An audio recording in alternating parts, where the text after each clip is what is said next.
Bismillahirrahmanirrahim. Assalamualaikum warahmatullahi wabarakatuh.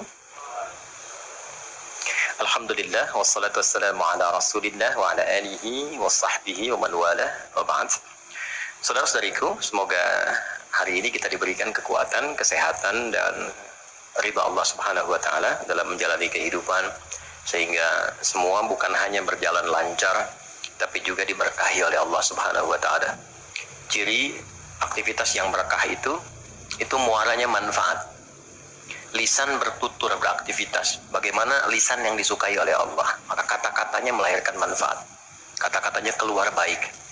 Kaki melangkah bila berkah, itu melangkah ke tempat yang baik. Demikian karya-karya pun. Anda boleh jadi desainer. Desainnya disukai Allah enggak? Jangan sampai mendesain sesuatu yang Allah enggak suka. Dunianya dapat, tapi bekal akhiratnya tereduksi di dalamnya. Demikian pekerjaan yang Anda lakukan. Kalau bisa, konsepnya kan sangat ideal. Quran surah kedua ayat 201. Wa minhum may yaqulu rabbana atina fid dunya hasanah wa fil akhirati hasanah. Jadi mengejar akhirat itu konsepnya bukan meninggalkan dunia, justru mengkreasikan dunia sehingga dia punya value akhirat. Kalau berniaga, silahkan sukses-suksesnya, sekaya-kayanya, dan konversikan kekayaan itu untuk mencari bekal yang Allah sukai. Wujudnya bisa macam-macam, dengan kedudukan setinggi-tingginya, sehingga bisa membuat kebijakan-kebijakan yang Allah senangi. Dengan ilmu seluas-luasnya, sehingga banyak manfaat yang kita niatkan sebagai ibadah karena Allah.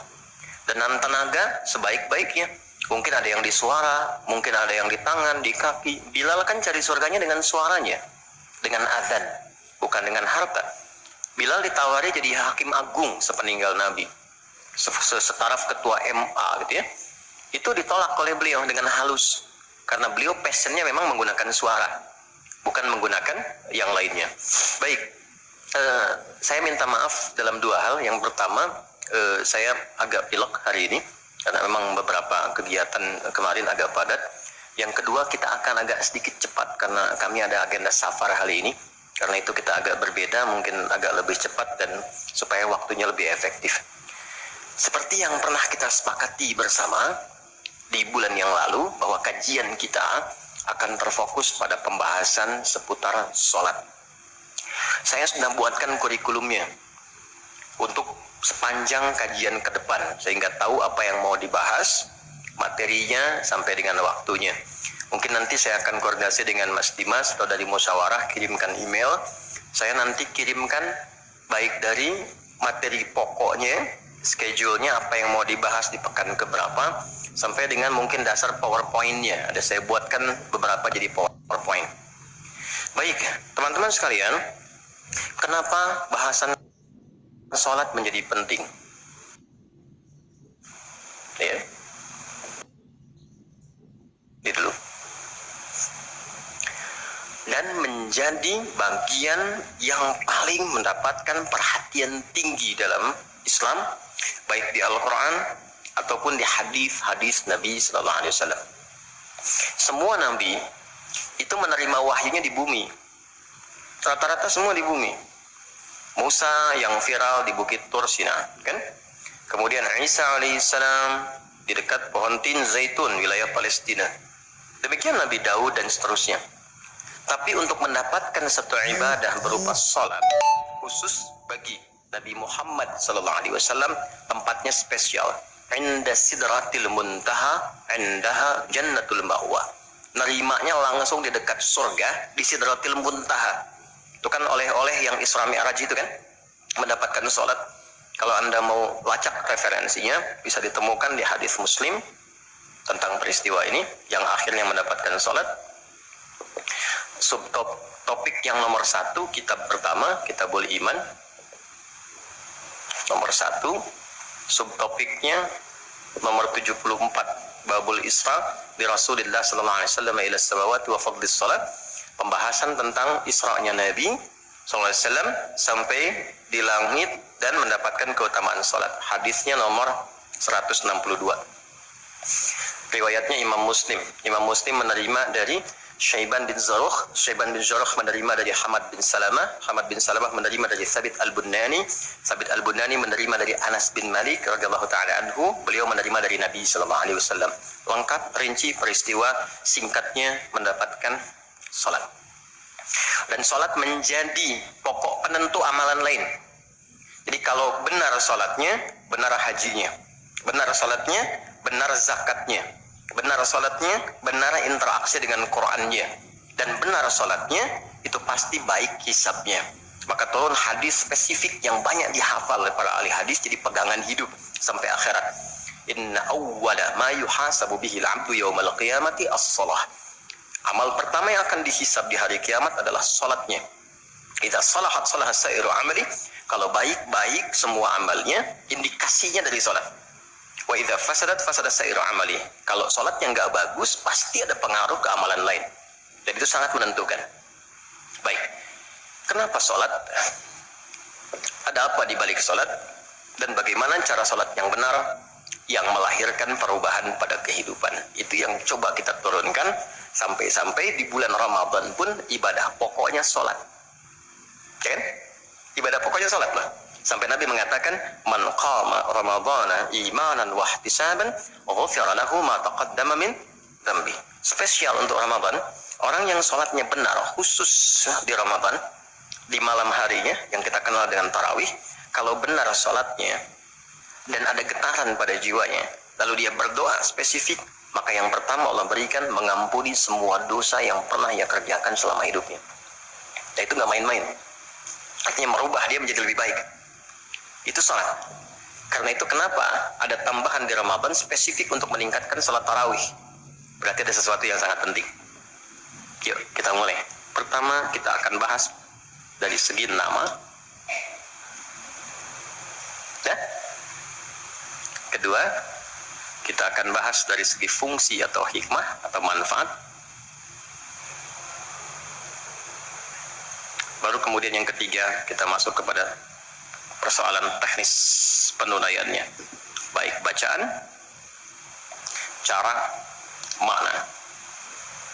Kita belajar dari mulai menunaikan bacaannya apa, maksud dari itu apa. Ya. Baik, kita mulai cepat. Salat. Apa itu salat? Doa. Apalagi? Kenapa doa disebut salat? Kenapa nggak disebut doa aja? Apa itu salat? Doa. Apa itu doa? Salat. Oke, yuk kita urutkan dari segi katanya dulu. As-salah kurang lebih begini. Nanti ada versinya, ada yang pakai waw, itu ujungnya nanti kembali ke alif. Ini ya. Teman-teman, salat itu seakar dengan kata silah. Silatun. Seakar verbnya, kata kerjanya dengan kata wassala, usul. Silah dalam bahasa Arab artinya sesuatu yang terhubung kuat, sehingga dengan erat dan kuatnya ini sulit dilepaskan. Pernah dengar silaturahmi? Ya kan? Kenapa disebut dengan silaturahmi? Karena ada hubungan perhatian kasih yang dalam, sehingga dimanapun dia masih tersambung untuk memperhatikan. Jadi silaturahmi itu bukan begini, bukan Anda kumpul menyapa di teman yang hadir, itu bukan silaturahim. Anda menyapa orangnya ada, wajar, orangnya masih ada. Tapi ketika Anda pulang, Anda mendoakan dan support pada kebaikan, itulah silah namanya. Nah, hubungan yang melatih kita supaya terus terhubung dengan Allah, sehingga tak terpisahkan pengawasan Allah kepada kita, perlindungan Allah kepada kita, pemberian Allah kepada kita di setiap waktu dan tempat dimanapun, itu dinamakan dengan sholat namanya. Karena itu ciri keberhasilan orang yang sholat yang pertama kali dapatkan adanya konektivitas dengan Allah, sampai dia koneksinya ke Allah. Karena itu disebut wusul. Kenapa secara fikih dinamakan dengan doa? Karena saat berdoa kan terkoneksi dengan Allah, ya kan? Nah, doa yang terkoneksi secara formal kepada Allah itu disebut dengan sholat. Quran surah keempat, dalilnya An-Nisa ayat 103. Quran surah 4 ayat 103. Paling kanan agak sedikit ke atas tuh di mushaf standar. Fa'idza qadaytumus sholata, maka jika Anda telah tuntas mengerjakan sholat, fadzkurullah, maka cirinya dia akan cepat terkoneksi kepada Allah. Itu pengertian hikmahnya. Kalau pengertian fikihnya, habis sholat cepat zikir. Zikir itu artinya terkoneksi, nyambung. Kenapa setelah sholat ada zikir lagi yang menyambungkan? Karena ada orang yang sejak saat sholat belum nyambung dengan Allah. Itulah sebabnya nanti kita akan belajar. Masih merasakan nggak? Pernah nggak begini? Sebelum sholat mau fokus nih, tapi begitu takbir Allahu Akbar, yang akbar di lisan Allah, tapi yang akbar di pikiran project. Ya, status belum diupdate, nyimpan sendal di mana, jemuran belum diangkat, ya kan? Ya, pernah nggak suasana itu hadir? Nah kan, nanti kita akan belajar. Nah, kalau akumulasi semua ingatan itu mengganggu khusyuk kita sehingga kadar khusyuknya kecil dan belum terkoneksi dengan Allah setelah sholat, maka coba zikir sampai nyambung. Idealnya ketika sholat selesai itu punya konektivitas dengan Allah, nyambung, ingat Allah. Qiyaman, baru dia berdiri jalan sudah ingat Allah. Makanya kalau ada orang keluar dari masjid dan dia nyambung dengan Allah, itu mustahil tertukar sendal. Oke? Karena saat dia pakai, dia merasa diawasi Allah. Ya Allah, salah, bukan punya saya. Yang sayang itu rupanya dia pakai, padahal dia ke masjid nggak pakai sendal.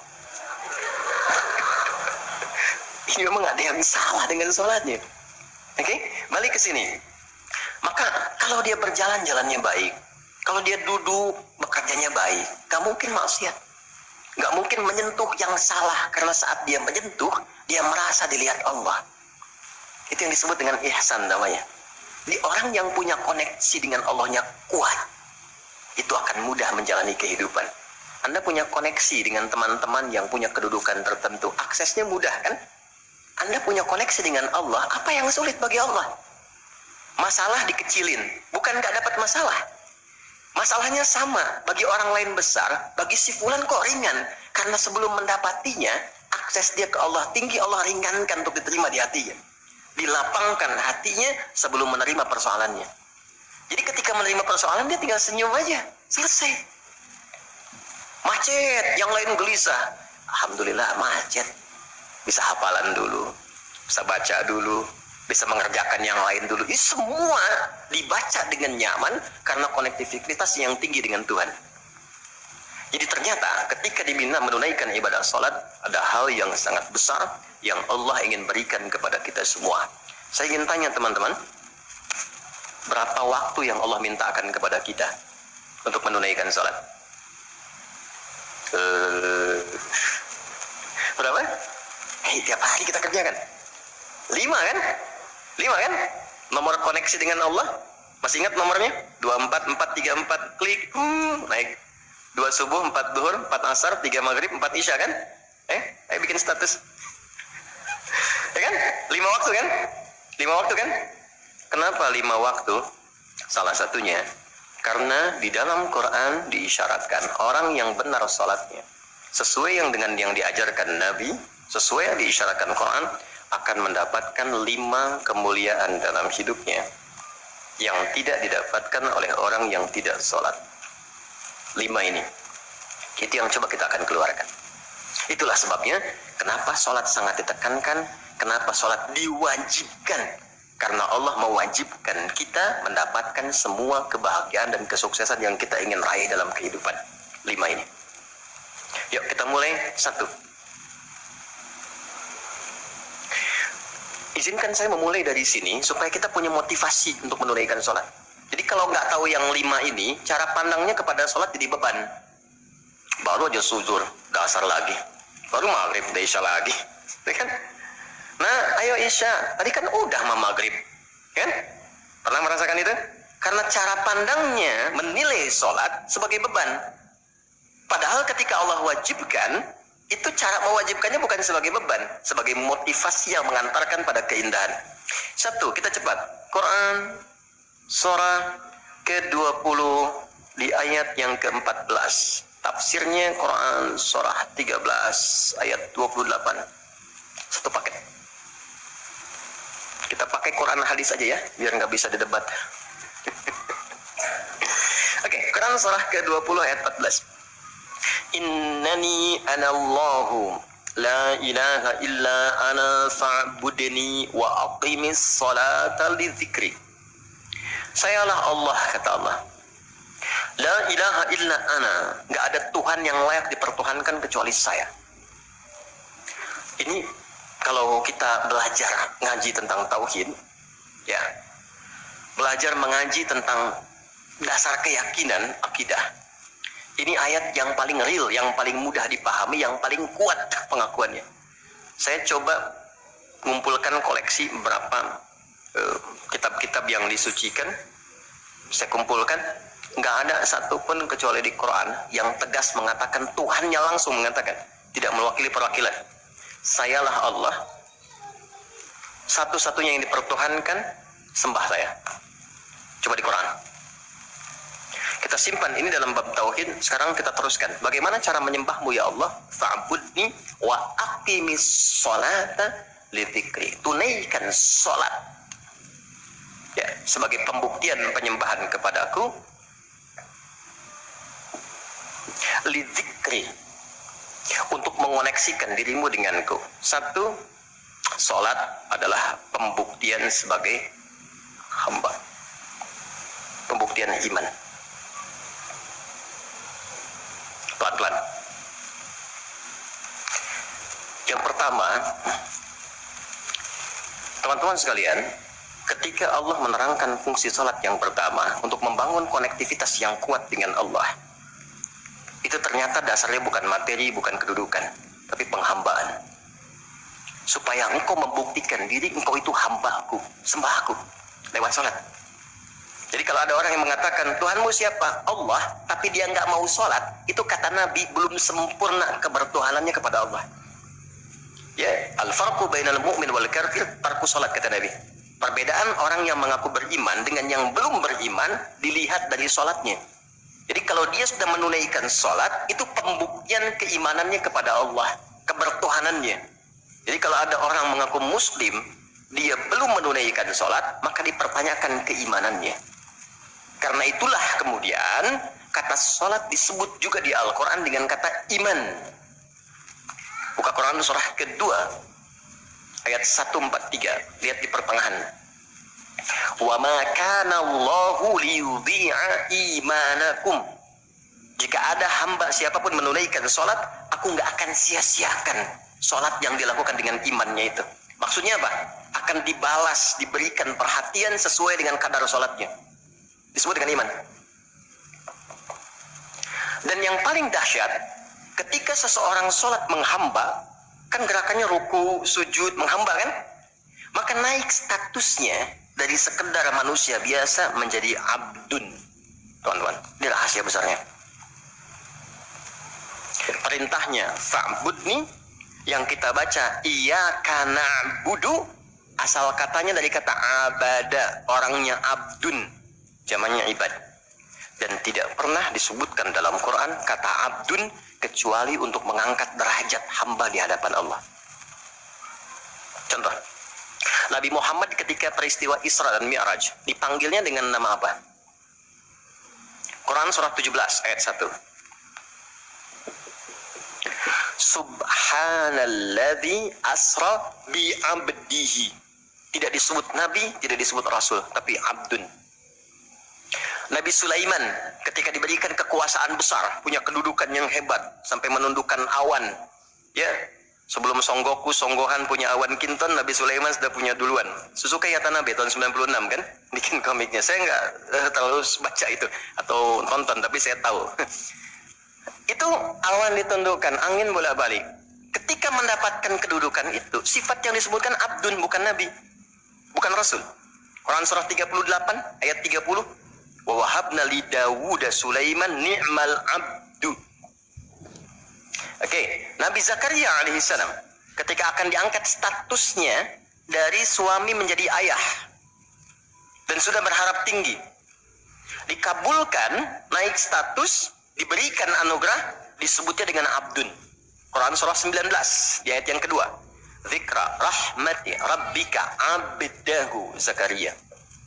Nabi Nuh diangkat status memimpin kelompok generasi manusia setelah Nabi Adam, naik ke kapal jadi pemimpin besar. Begitu diangkat, yang disebut statusnya abdun. Quran surah 17 ayat 3, innahu kana abdan syakura. Kenapa disebutkan abdun? Abdun itu sifat penghambaan. Semakin tinggi ibadahnya, semakin tinggi pendekatannya ke Allah, semakin diangkat. Jadi dengan Allah itu, karena Allah khalik, kita makhluk. Laisa kamitslihi syai', enggak sama sifatnya. Jadi kalau ke Allah itu jangan terlalu ngangkat. Kalau tinggi direndahkan, kalau rendah ditinggikan. Karena itu kenapa saat sholat kita merendah supaya ditinggikan. Itu poinnya. Jelas ya? Itulah sebabnya kenapa Nabi dijamin surga, turun surah Al-Kautsar itu satu-satunya Nabi yang sebelum wafat turun surganya. Rasulullah dengan turunnya surah Al-Kautsar. Kenapa? Salah satunya karena ibadahnya. Coba lihat kesaksian Sayyidah Aisyah itu di Al-Bukhari nomor hadis 1147. Kedatangan tabi'in namanya Abu Salamah bin Abdurrahman, tanya bagaimana sholat malamnya Nabi. Kata Sayyidah Aisyah, jangan ditanya panjang dan khusyuknya, panjang dan bagusnya. Beliau memang sholatnya 4 rakaat di awal, tapi jangan tanya panjang dan bagusnya. Beberapa sahabat dulu pernah pengen tahu, penasaran. Diikuti sholat di belakang Nabi, ternyata rakaat pertamanya dikira Al-Baqarah 100 ayat akan ruku. Ternyata disambungkan ke 286 ayat sampai selesai. Dikira setelah selesai akan ruku, ternyata Alif Lam Mim lagi, Ali Imran sampai selesai 200 ayat. Dikira ternyata setelah La'alakum Tuflihun 200 ayat Ali Imran akan ruku, nyambung An-Nisa 176 ayat. Baru kemudian ruku setelah 5 juz 4 halaman. Ruku. Besoknya orang-orang ini nggak ikutan lagi. Nah, udah. Lain memang levelnya. Salam, tersentuh kaki Nabi itu dengan tangan Sayyidah Aisyah. Ini menunjukkan sederhana kehidupannya. Bayangkan kan, suami sholat, istri tidur, nyentuh bagian kaki. Kira-kira tidurnya alasnya di mana tuh?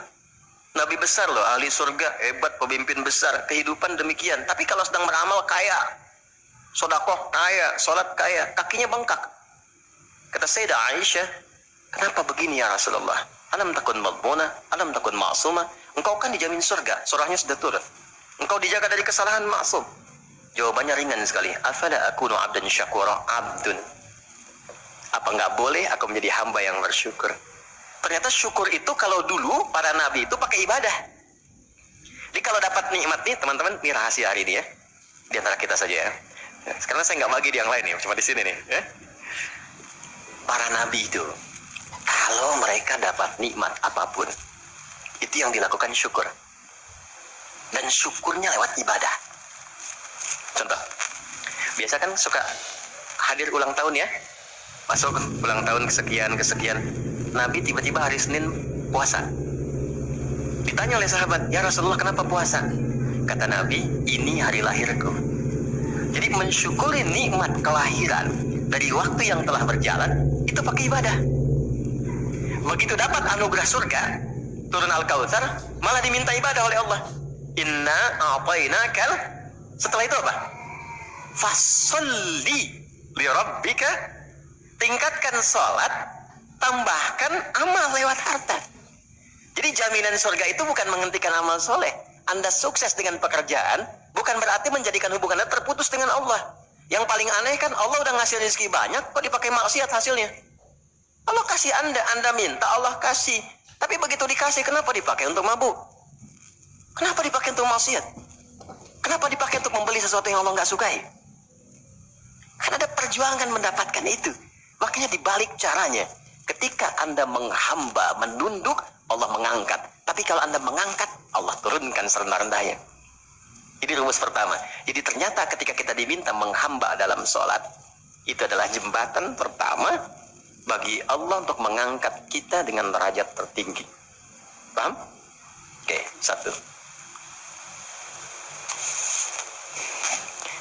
Jadi kalau ke anak-anak begini kalau tanya, "Mah, kenapa sih harus sholat?" Supaya kamu jadi hebat. Gitu. Kok bisa? Lihat Umar. Sebelum sholat, orang biasa. Kerjanya begini, cuman jalan-jalan, mabuk dan sebagainya. Tapi setelah sholat, dia jadi pemimpin yang sangat hebat. Dia hafal sekian bahasa. Dia dirikan sekolah-sekolah. Pemikirannya hebat, tangguh orangnya. Di mana-mana dikagumi. Itu. Kalau ada karyawan Anda bertanya, kenapa Pak harus sholat? Supaya kita makin sukses proyeknya. Makin banyak omsetnya. Coba lihat Abdurrahman bin Auf. Bukankah sebelum dia sholat dia kaya tapi biasa, malah hilang kekayaannya. Tapi setelah dia sholat dan dia praktekkan makna-makna dalam sholat, meningkat level kekayaannya sampai yang ketiga tertinggi. Dari kaya, kaya banget, kebangetan kayanya. Tuh, tapaknya terbuat dari emas kan? Abdurrahman bin Auf. Itu setelah sholat. Itu viral sekali kisahnya. Ya? Ya, jadi ini bagian pertama. Jadi ketika ada panggilan hayya 'alas shalah, atas sejak Allahu Akbar, rasakan panggilan itu ingin mengangkat derajat kita. Jadi kalau panggilan sholat itu dipahami sebagai hanya tuntutan ibadah, nanti jadi beban. Allahu Akbar, sing ngantuk ya Allah. Tapi ketika Anda sudah merencanakan, kan malamnya kita bikin kurikulum, kan kegiatan kita tuh nyambung. Malamnya istighfar, menyiapkan kurikulum untuk besok. Istighfar itu mengoreksi yang belum bagus apa hari sebelumnya. Katanya pengen ke surga, surganya Firdaus, tapi sholatnya masih bolong-bolong. Baca Quran belum maksimal, sedekah belum ada. Kita koreksi besok rencanakan. Saya pengen sholat di tempat ini. Besoknya saya akan misalnya mengerjakan ini, capaiannya ini. Bikin kurikulum A sampai Z. Begitu kita bangun tidur, dipanggil. Allahu Akbar. Yang kita siapkan itu tadi, rencana. Dibawa menghadap Allah, minta kemudahan, minta perlindungan, minta pengangkatan. Makanya kenapa sholatnya disebut subuh dari kata asbah. Sesuatu yang sudah siap dengan rencana. Wasubhi idza tanaffas. Quran surah 81 ayat 18. Di orang Islam itu bangun dari tidur, dia sudah punya rencana yang mau dia siapkan ke depan apa. Jadi nggak ada ceritanya ke depan bingung. Jam 7 mau kerjakan apa, 9 ada di mana. Rencana itu dibawa menghadap Allah.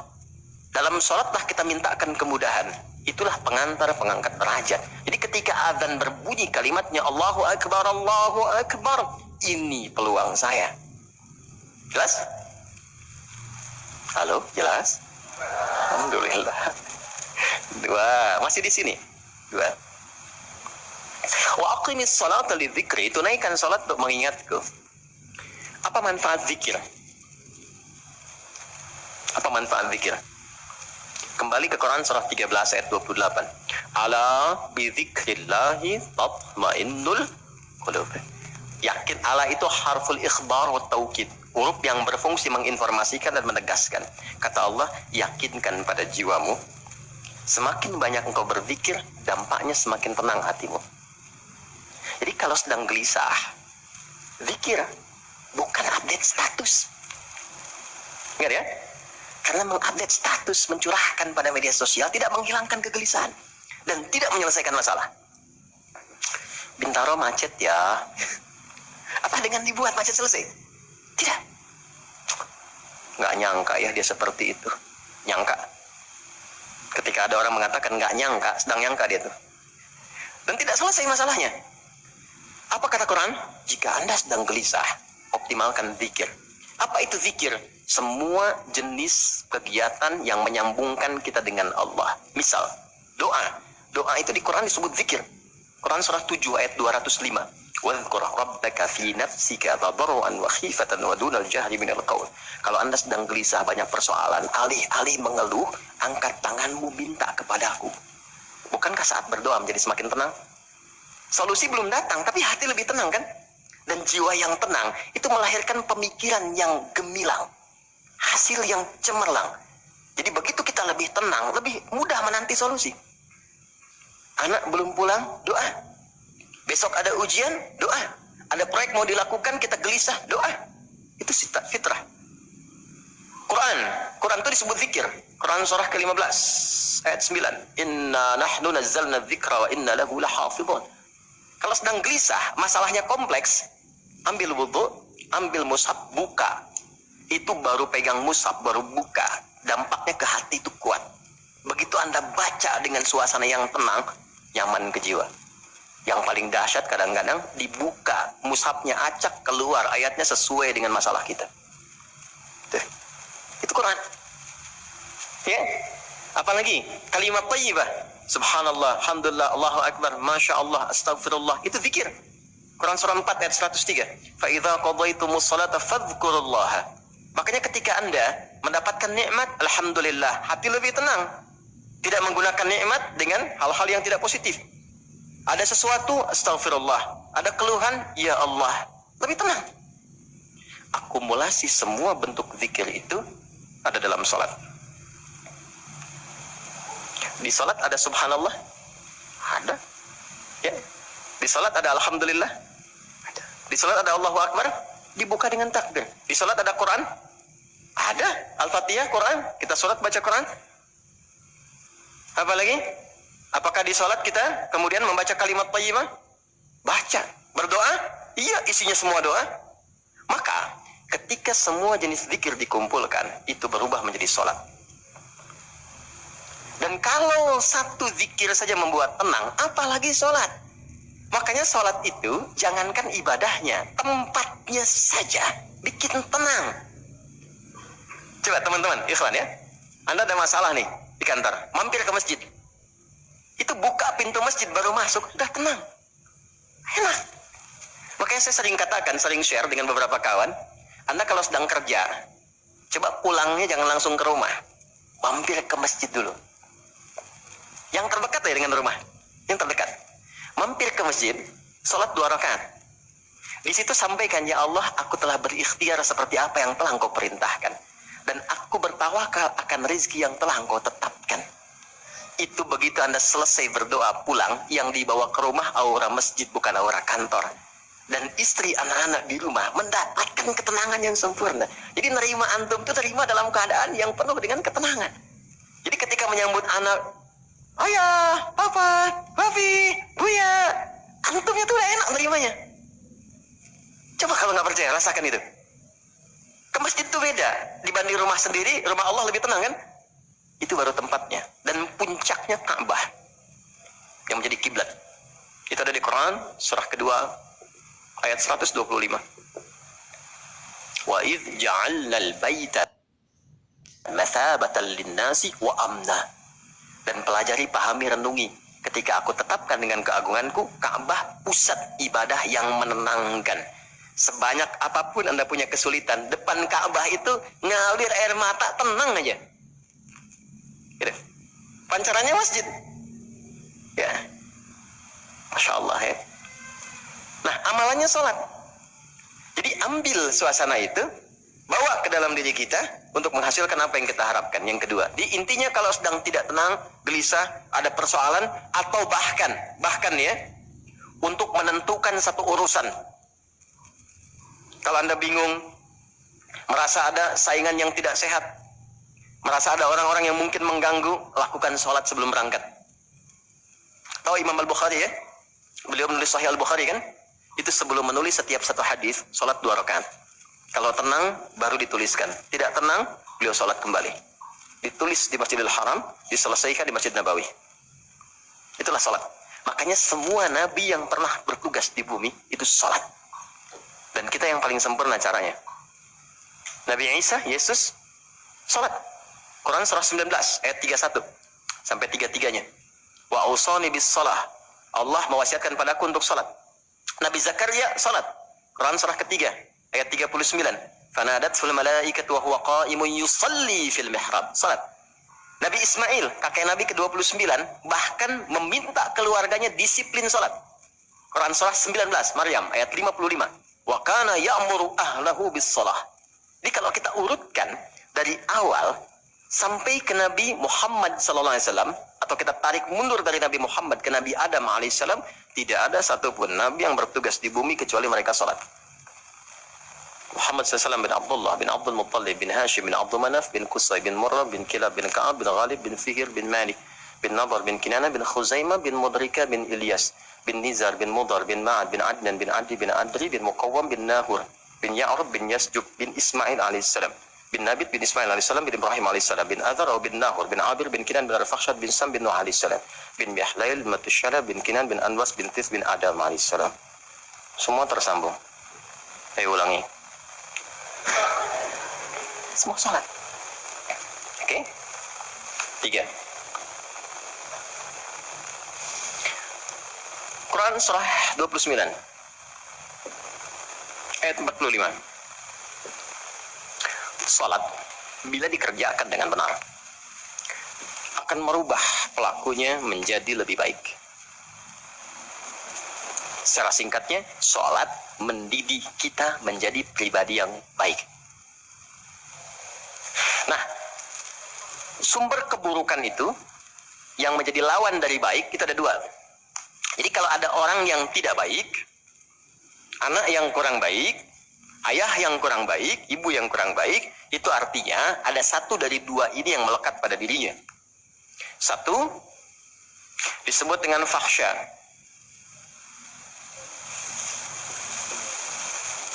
Keburukan yang bersumber dari syahwat, maaf, kata-kata kotor, jorok, zina, LGBT, pornografi, porno aksi, dan semisalnya. Itu fahsya. Jadi nggak mungkin orang sholat kata-katanya jorok, perilakunya menyimpang. Nggak mungkin. Karena sholat mencegah itu. Atau mungkar, maaf, keburukan yang bersumber dari nafsu perut dan akal. Mencuri, korupsi, mencela, berdusta, membunuh, merampok, menyakiti, dan semisalnya. Itu mungkar. Makanya ketika seseorang berbuat itu hatinya mengingkari, itu disebut mungkar. Hatinya mengingkari. Maka orang sholat pasti bila sholatnya benar karena dia tersambung dengan Allah, fahsya dan mungkarnya tertekan. Yang muncul jiwa baiknya, jiwa takwanya. Ketika yang muncul kebaikannya, yang buruknya ditekan, maka yang keluar dari semua bagian tubuhnya semuanya perilaku baik. Itulah sebabnya ketika Allah berfirman tentang hal ini disampaikan di Quran surah 29 ayat 45. Inna sholata tanha 'anil fahsya wal munkar. Mengujinya gampang. Kita uji dengan sejarah pendekatannya. Semua masyarakat di era Nabi itu kan sebelum masuk Islam perilakunya itu sangat menyimpang. Tidak kenal kebaikan. Tak kenal kebaikan itu jahlun namanya. Orangnya jahil. Kalau disatukan jadi jahiliyah. Gak kenal kebaikan. Ya, maaf, yang mencuri banyak, zina hatam, ya perilaku menyimpang banyak, disebutnya jahiliyah. Tapi ketika datang risalah Islam, yang diajarkan pertama sholat. Sholat merubah mereka dari jahiliyah menjadi khairu ummah. Kalau ada yang paling jujur itu, yang paling dermawan itu, yang paling baik itu, paling disiplin itu. Kok bisa sholat ditunaikan bisa merubah seseorang jadi lebih baik? Ada sesuatu dalam sholatnya. Itu yang nanti kita akan pelajari. Itulah sebabnya kenapa anak-anak dari kecil usia 7 tahun khususnya yang diajarkan sholat. Masih ingat hadisnya? Ya, saat anak berusia 7 tahun ajarkan sholat. 10 tahun dia masih malas, beri pelajaran yang membuat dia mengerti. Bukan berarti harus memukul ya. Kalau di Arab adatnya begitu, itu biasa. Doroba itu memberi pelajaran maksudnya.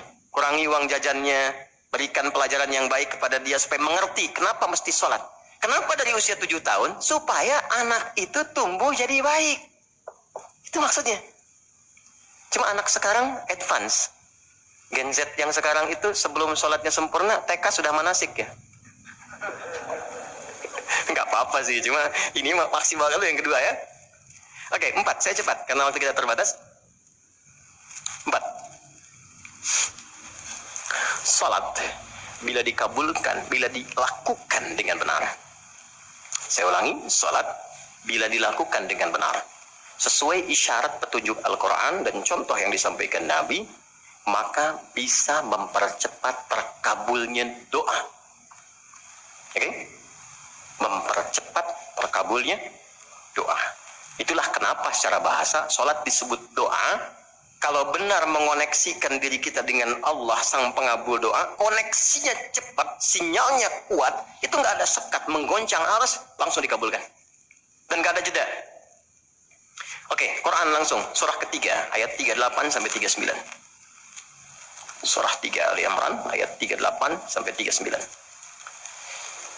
Kita belajar dari kisahnya Nabi Zakaria alaihi salam. Contoh kecil sekali. Secara singkat sudah berumah tangga, sudah sekian lama, rambut sudah memutih, fisiknya sudah letih. Itu dilukiskan di surah Maryam nanti ayat 1 sampai 9 kita dapati.